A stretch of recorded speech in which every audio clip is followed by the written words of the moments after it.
तो चलिए आज मैं मुन्ना ठाकुर, ये जो है मतलब अशोक के बारे में जो है हमको लगता है कि तीसरा लेक्चर है, ठीक है। और आप लोग को क्या लगता है आप लोग कमेंट में बताइएगा। क्यों? क्योंकि देखना चाहते हैं कि आप लोग कंटिन्यूअस देख रहे हैं कि नहीं। हम कंफर्म है कि तीसरा लेक्चर है, ठीक है। चलिए आज बात करेंगे हम लोग कि अशोक के बारे में, मतलब नेक्स्ट हम लोग का ये लेक्चर है कि जो इसका मतलब 4 गो लिपि में जो लिखा गया था वो कौन कौन लिपि में लिखा गया वो देखेंगे। और आज थोड़ा सा वीडियो लंबा होगा, ठीक है। और बात कर लेंगे कि जैसे अशोक का जो शिलालेख था ना 3 भागों में बाँटा गया था उसको देख लेंगे। और फिर किसको देखेंगे, फिर अशोक का जो चतुर्थ शिलालेख था उसको में जो है 14 गो पॉइंट था शिलालेख के बारे में, उसको भी कंप्लीट कर लेंगे, ठीक है। तो चलिए स्टार्ट करते हैं, थोड़ा सा वीडियो लंबा होगा। बस ये तीसरा लेक्चर है अशोक के बारे में, और अब की जो चौथा लेक्चर आएगा उसमें अशोक के बारे में कंप्लीट। फिर हम लोग टेंशन खत्म अशोक के बारे में, ठीक है। तो चलिए स्टार्ट करते हैं, ठीक है। तो अशोक के अभिलेखों का भाषा मतलब कैसा था, दिमाग में पहले ऐसा सेटअप रखिए कि मान लीजिए अगर क्वेश्चन पूछ देखिए, मतलब ऐसा पढ़ना है कि एग्जाम में क्वेश्चन पूछे तो छूटना नहीं है बस, ठीक है। तो अशोक के अभिलेखों का भाषा कैसा था, तो प्राकृतिक था, ठीक है। जिसे जो है 4 लिपियों में लिखा गया, जो अभिलेख जो था 4 लिपि में लिखा गया, ठीक है। अब देखते हैं कि कौन कौन लिपि में लिखा गया है। तो पहला है ब्राह्मी लिपि। कौन सा लिपि? ब्राह्मी लिपि, ठीक है। तो ये लिपि में क्या है कि ये जो है सर्वाधिक भारत में जो है मिले हैं, इसे बाईं से दाईं ओर लिखा जाता है। मान लीजिए क्वेश्चन पूछ दिया कि बताइए कि बाईं से जो दाईं ओर लिखा गया लिपि उसको क्या कहते हैं, तो उसका नाम ये है, क्या नाम है, तो ब्राह्मी लिपि। हम शायद ब्राह्मी बोलते हैं, पता नहीं, थोड़ा हमको उच्चारण में थोड़ा सा मिस्टेक हो रहा है कि क्या। तो ब्राह्मी लिपि जो है ना ये है, ठीक है। पढ़ लीजिएगा कौन सा लिपि है, ब्राह्मी लिपि। इसको क्या कहते हैं, इसको जो है ये मतलब सबसे ज़्यादा भारत में मिला है। कहाँ पे सबसे ज़्यादा भारत में कौन सा लिपि मिला है, तो यही लिपि मिला है, ठीक है। इसको जो है बाईं से दाईं कहने का मतलब क्या है, मान लीजिए ये आपका लेफ्ट हैंड है, ठीक है। अभी क्या है, राइट हैंड है। तब मतलब बाईं से दाईं मतलब इधर से इधर गया है, मतलब लेफ्ट से राइट, लेफ्ट से राइट, लेफ्ट से राइट। कौन लिपि, तो ब्राह्मी लिपि, ठीक है।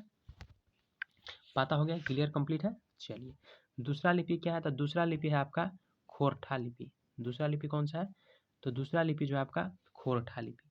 खोरठा लिपि में क्या है, तो खोरठा नहीं, क्रोष्ठी लिपि क्या गया है, क्रोष्ठी लिपि, ठीक है। सॉरी मिस्टेक हो गया, थोड़ा सा खोरठा बोला गया, तो झारखंड का ही कुछ पार्ट था खोरठा भाषा। तो खोरठा नहीं है, क्रोष्ठी है, ठीक है। क्रोष्ठी लिपि, ये लिपि में क्या है, तो ये जो है आपका पाकिस्तान के उत्तर पश्चिम में जो है मिले हैं। मतलब मान लीजिए पूछ दिया कि बताइए कि पाकिस्तान के उत्तर पश्चिम साइड में जो है कौन सा लिपि मिला है, तो ये देखिए वो लिपि है जिसको हम अभी अंडरलाइन कर रहे हैं, उसके अंडर में कौन सा है, क्रोष्ठी लिपि, ठीक है। तो ये लिपि जो है कहाँ से मिला है, तो मतलब पाकिस्तान के उत्तर पश्चिम साइड में मतलब मिला हुआ है, ठीक है। इसको जो है दाईं से बाईं ओर लिखा गया। दाईं से बाईं कहने का मतलब ये हो गया एक मिनट रुकिएगा। दाईं से बाईं ना, तो ये हो गया राइट साइड, ये हो गया लेफ्ट साइड। राइट को बोलते हैं दायां, ठीक है, और लेफ्ट को बोलते हैं बायां। तो दाईं से बाईं यानी राइट से लेफ्ट, मतलब उर्दू सब लिखता है ना उस टाइप से, मतलब ये लिपि लिखा है। कौन सा, क्रोष्ठी लिपि। और जो एक ब्राह्मी लिपि था वो कहा था, तो लेफ्ट से राइट था, ठीक है, मतलब बायां साइड से दाएं की ओर, ठीक है, बायां से दाएं। अगला है अरमाइक लिपि। अरमाइक लिपि क्या है, तो अरमाइक लिपि जो है इसमें क्या है कि ये जो है अफगानिस्तान से मिला, मतलब अफगानिस्तान साइड में जो है ये मिला है लिपि, ठीक है। अरमाइक लिपि, ठीक है। खरोष्टी लिपि पाकिस्तान साइड में मिला है, ठीक है, उत्तर पश्चिम साइड वाला एरिया में, ठीक है। और वो जो था मतलब जो खरोष्टी लिपि क्या है, तो ये जो है मतलब दाएं से बाएं ओर लिखा गया है। कौन, खरोष्टी लिपि, ठीक है। और ये जो अरमाइक लिपि है ये अफगानिस्तान साइड में मिला है, ठीक है। अगला पॉइंट है चौथा कि ग्रीक लिपि। ग्रीक लिपि क्या है, तो ये जो है ये अफगानिस्तान के उत्तरी सीमा से मिली है। कहाँ पे मिला है, अफगानिस्तान के, अगर खाली पूछेगा तो बताएंगे अरमाइक लिपि। अगर उत्तरी साइड में अगर बोल दिया तो डायरेक्ट बोलेंगे ग्रीक लिपि, ठीक है, क्लियर।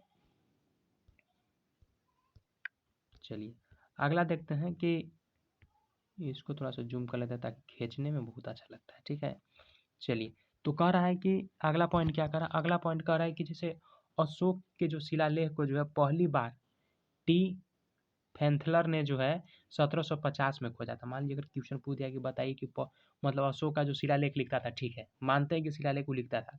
अब यूँ हम लोग जानते हैं, जो पिछल का लेक्चर देखे तो उसमें हम लोग ये भी पढ़ते हैं कि उसको मतलब जैसे शिलालेख ही सब लिखता था, ठीक है, तो उसको प्रेरणा कहाँ से मिला था। तो हम लोग पढ़े थे ना कि इराक के जो एक राजा था डेरियस, या कह सकते हैं दाया बाहू जो था, उसको से मतलब इसको प्रेरणा मिला था, तब जाकर के शिलालेख ही सब लिखा करता था।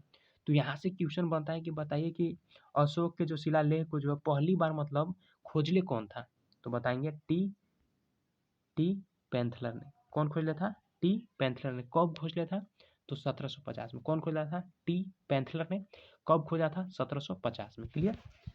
चलिए अगला पॉइंट देखते हैं कि अशोक के जो है अभिलेख को जो है पढ़ने और समझने की पहली सफलता 1837 ईस्वी में जेम्स प्रिंसेस को मिली। मतलब खोजले ही था कौन, टी पेंथलर ने। कब खोजा था, 1750 में। लेकिन अभिलेख जो लिखल था, जो शिलालेख ये सब लिखल था, उसको पढ़ने और समझने की जो पहली सफलता, मतलब सबसे पहले कौन कि हाँ हम पढ़ दिए, हम समझ गए, अशोक जो लिखा था हम जान गए।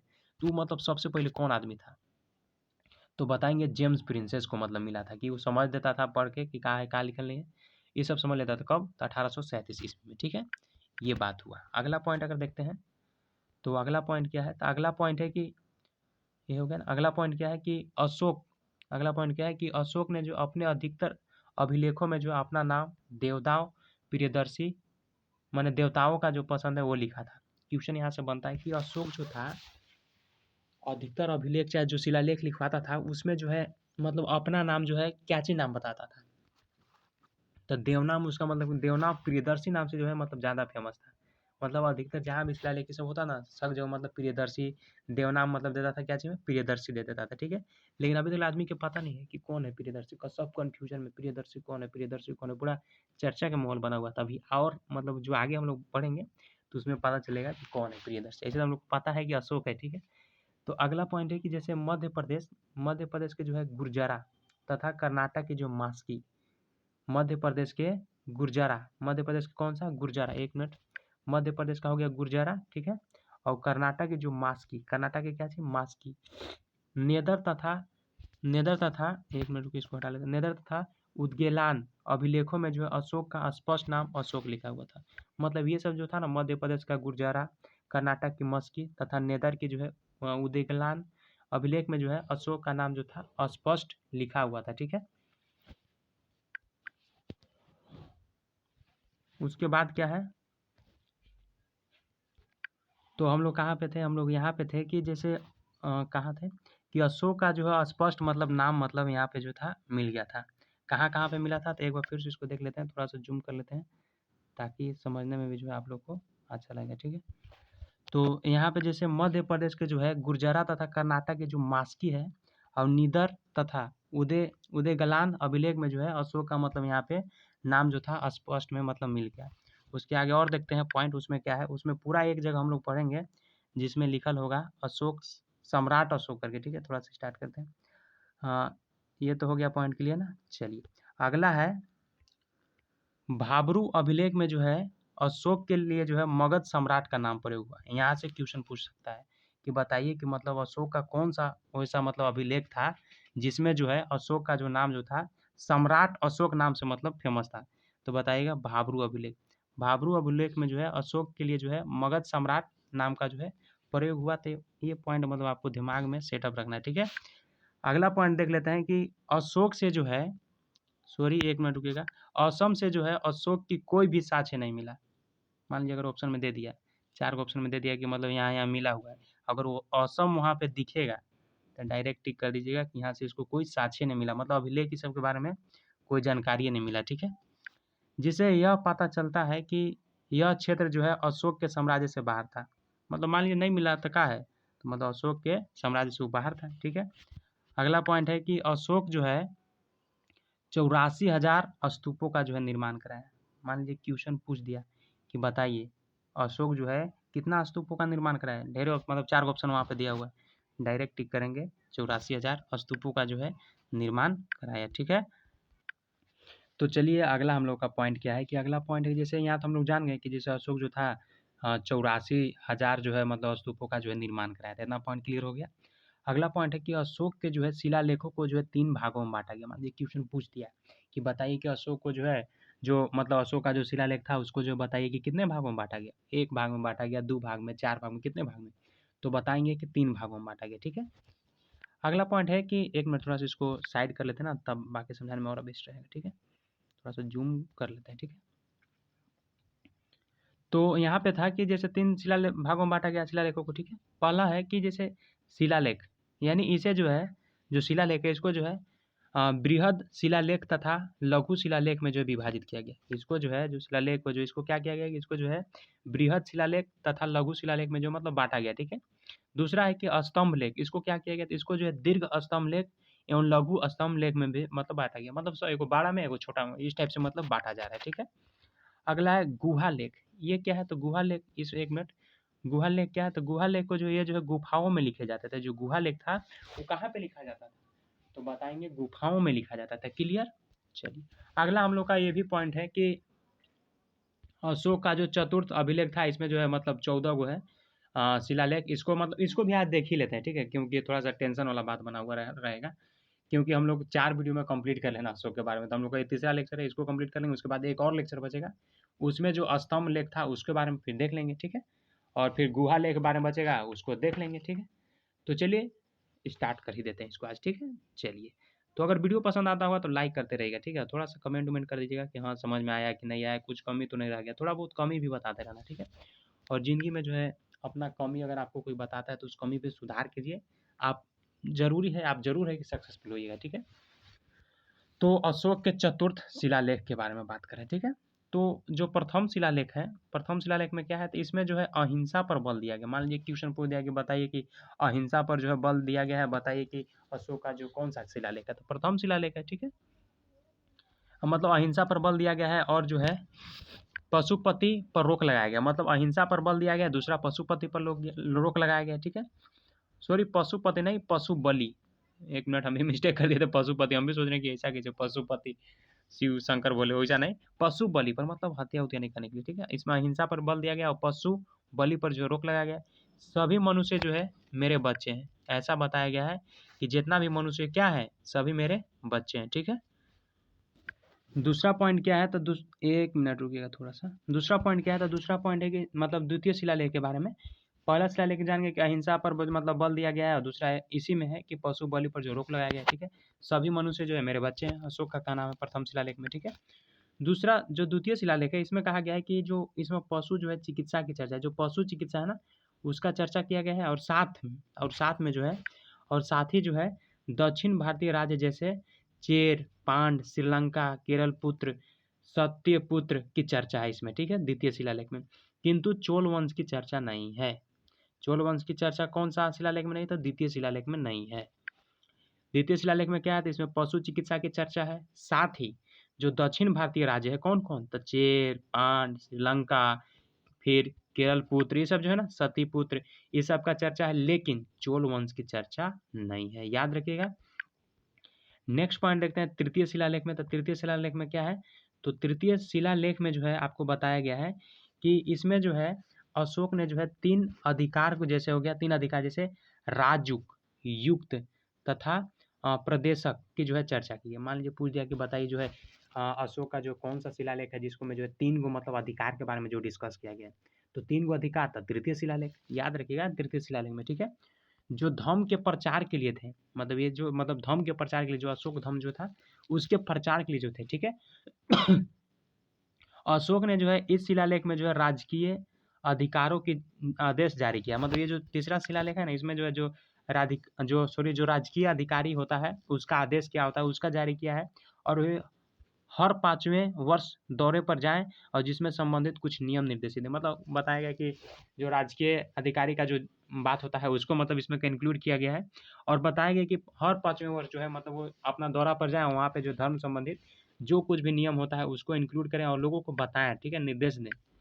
ठीक है, और चौथा शिलालेख के बारे में अगर बात करते हैं तो चौथा शिलालेख क्या है? कि चौथा शिलालेख जो है इसमें जो है भैरी घोष युद्ध के स्थान पर जो है धम्म घोष के नीति पर चर्चा है। किस पे? तो भैरी घोष के युद्ध के स्थान पर जो है धम्म घोष का जो है चर्चा है। किसमें?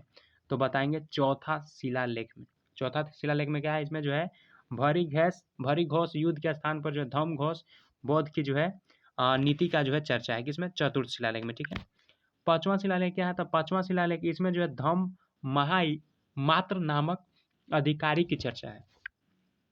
जो पांचवा शिलालेख है इसमें जो है धम्म महामात्र नामक अधिकारी की चर्चा है, जो धार्मिक जीवन की देख रेख करता है। जो क्या करता है? कि जो धार्मिक जीवन है उसका क्या करता है? देख रेख करता है। ठीक है, इसमें समाज तथा वर्ण व्यवस्था का उल्लेख है। किसमें? तो पांचवा शिलालेख में। पांचवा शिलालेख मेरे हिसाब से लगता है कि आपको समझ में नहीं आएगा। एक बार फिर से देख लेते हैं चौथा, उसके बाद देख लेते हैं पाँचवा, ठीक है, ताकि दोनों एक बार और से आपको रिकॉल हो जाए, ठीक है।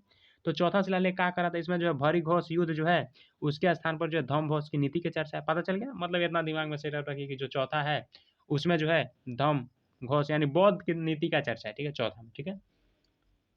पांचवा शिलालेख में क्या है, तो पांचवा शिलालेख में जो इसमें जो है धम्म महा मात्र नामक जो अधिकारी की चर्चा है, ठीक है। धम्म महामात्र नामक अधिकारी की चर्चा है, जो धार्मिक जीवन की देख रेख करता है। जो क्या करता है, जो धार्मिक जीवन है उसको क्या करता है, देख रेख करता है। इसमें समाज तथा वर्ण व्यवस्था उल्लेख है, किस में, तो पांचवा शिलालेख में, ठीक है। तो फाइनली जो था हम लोग डिस्कस तो अभी नहीं किए हैं, लास्ट स्टेप है, फाइनली हम लोग डिस्कस कर लिए। फाइनली अभी डिस्कस नहीं हुआ है गाइज, थोड़ा सा छठवां शिलालेख देख लेते हैं, फिर 14 तक है, टेंशन मत लीजिए, आज इसको कंप्लीट ही कर देते हैं, ठीक है। लास्ट लेक्चर फिर एक आएगा, उसके बाद हम लोग का अशोक के बारे में कंप्लीटली हो जाएगा, ठीक है। तो छठा शिलालेख में क्या है, तो छठा शिलालेख में जो है, छठा शिलालेख में जो है इसमें जो है अशोक ने कहा है कि मेरा अधिकारी जन कल्याण के लिए जब चाहे मुझसे मिल सकता है। इसमें नियंत्रण संबंधित शिक्षा दी गई है। इसमें जो है आत्मनियंत्रण संबंधित शिक्षा किस शिलालेख में दिया गया था, छठा शिलालेख में। इसमें अशोक ने कहा है कि जो मेरा अधिकारी कल्याण के लिए जो है जब चाहे मुझसे जो है मिल सकता है, ठीक है। अगला है सातवां शिलालेख। सातवां शिलालेख क्या है, तो सातवां शिलालेख जो है इसमें जो है कि अशोक ने जो है विभिन्न धर्मों के जो है आपसी समन्वय की बात कही है। यह सबसे बड़ा शिलालेख है। इसमें तीर्थ यात्रा की चर्चा है, ठीक है। अशोक ने जो है विभिन्न धर्मों की जो है आपसी समन्वय की बात कही है, किसमें, सातवां शिलालेख में। ये जो सबसे बड़ा शिलालेख, क्वेश्चन पूछ दिया कि बताइए कि सबसे बड़ा शिलालेख कौन सा है, तो सातवां शिलालेख, ठीक है। और तीर्थ यात्रा की चर्चा किसमें है, तो सातवें शिलालेख में, ठीक है। अगला अगर बात करते हैं आठवां शिलालेख, तो इसमें जो है अशोक के जो है धर्म यात्रा की जो है चर्चा है आठवां शिलालेख में। इसमें जो है राज्याभिषेक के 8वें वर्ष से जो है प्रारंभ होता है, और बोध गया का जो भ्रमण का उल्लेख जो है 8वें शिलालेख में। अगर बात करते हैं जैसे राज्याभिषेक हुआ था किनका, अशोक जी का, ठीक है। तो अशोक जी का जब राज्याभिषेक हुआ था उसके बाद जो है 10वें वर्ष जो है वो गया चले गए थे, ठीक है। अगला है राज्याभिषेक के जो है 20वें वर्ष लुम्बिनी में। राज्याभिषेक जो अशोक का जैसे राज्याभिषेक हुआ उसके 10वां वर्ष कहाँ चले गए, गया में चले गए, ठीक है। 20वें वर्ष कहाँ चले गए, लुम्बिनी में। लुम्बिनी पता ही होगा किनका जन्म स्थल है, ये आपको कमेंट में बताना। इसे तो आपको पता ही है, हम लोग पिछले का लेक्चर अगर शुरू से अगर आप सीक्वेंस वाइज अगर देख रहे होंगे तो आपको भी पता होगा। अगर सीक्वेंस से नहीं देख रहे होंगे तो हो सकता है थोड़ा सा मिस्टेक आपसे हो रहा होगा, लेकिन बताइएगा कमेंट करके, नहीं तो सर्च करके देख लीजिएगा, ठीक है। अगला अगर पॉइंट देखते हैं तो अगला पॉइंट है कि जैसे नौवां शिलालेख में इसमें जो है अशोक ने जो है छोटे मोटे त्योहारों पर जो है प्रतिबंध लगा दिया। अशोक ने कहा किया कि जो छोटा मोटा त्योहार था ना उसके ऊपर जो है प्रतिबंध लगा दिया। इस शिला में जो है सच्ची शिष्टाचार और सच्ची भेंट का उल्लेख है। इसमें जो है जो सच्चा शिष्टाचार व्यवहार ये सब होता है ना, और सच्चा मुलाकात ये सब होता है, उसका उल्लेख है किसमें, नौवां शिलालेख में, ठीक है। 10वां शिलालेख में क्या था, 10वां शिलालेख इसमें जो है धम्म के महत्व के बारे में बताया, मतलब बौद्ध धर्म के जो है ना उसके महत्व के बारे में चर्चा किया है इसमें। और इसमें जो है सम्राट अशोक ने जो है आदेश जारी किया है कि राजा तथा उच्च राज्य अधिकारी हमेशा प्रजा के हित के बारे में सोचेगा। 10वां लेकिन बहुत इंपॉर्टेंट लग रहा है ना, 1 मिनट फिर से देख लेते हैं। कह रहा है कि इसमें क्या हुआ कि इसमें जो है धर्म के महत्व के बारे में चर्चा है किसमें, तो 10वां शिलालेख में। इसमें जो है सम्राट अशोक ने जो है आदेश जारी किया है कि राजा तथा जो उच्च राज्य अधिकारी जो है हमेशा प्रजा प्रजा के हित के बारे में जो है सोचेगा, मतलब जो वहाँ का लोग है उसके बारे में सोचेगा। और धम्म नीति का जो है व्याख्या की चर्चा है किसमें, तो 10वां शिलालेख में, ठीक है। अगला अगर पॉइंट देख लेते हैं तो अगला पॉइंट क्या है, 11वां शिलालेख। 11वां शिलालेख क्या है, तो 11वां शिलालेख अशोक ने कहा है कि मेरे अधिकारी ब्राह्मणों को न सताएं। जो मेरे अधिकारी जो ब्राह्मण है उसको न सताएं, इसके बारे में है किसमें, 11वां शिलालेख में। 12वां शिलालेख अगर देख लेते हैं तो 12वां शिलालेख में क्या है, तो इसमें बताया गया है कि इसमें स्त्रियों की स्थिति में जो है सुधार के लिए स्त्री जो है महामात्र नामक अधिकारी की चर्चा है, एवं हर प्रकार के विचारों को जो समान की बात कही गई है। नहीं समझ में आया होगा।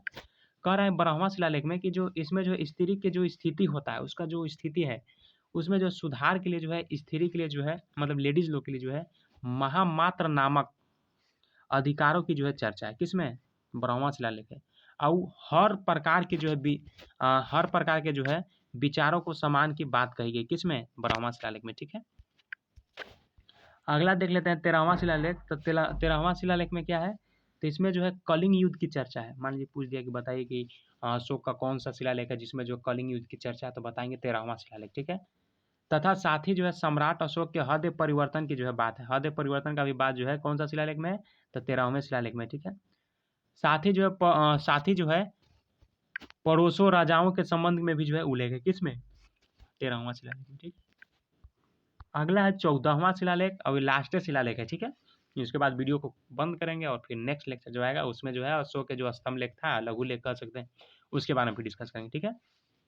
तो 14वां शिलालेख है, उसमें कहा है कि मैंने जो है ऊपर लिखे गए शिलालेखों के अतिरिक्त बहुत से काम किए हैं जो इसमें नहीं लिखे गए हैं। इसके लिए लिखने वाले जिम्मेदार हैं, मैं नहीं। मतलब ऐसा बता रहा है 14वां शिलालेख में, मतलब बहुत सारा कामों किए हैं लेकिन लिखने वाला जिम्मेदार हम नहीं हैं, ठीक है। इसमें जनता धार्मिक जीवन बताने के लिए जो है प्रेरित किया गया। इसमें जो है जनता का जो है धार्मिक जीवन जो है बिताने के लिए जो है प्रेरित किया गया, किसमें, तो 14वां शिलालेख में।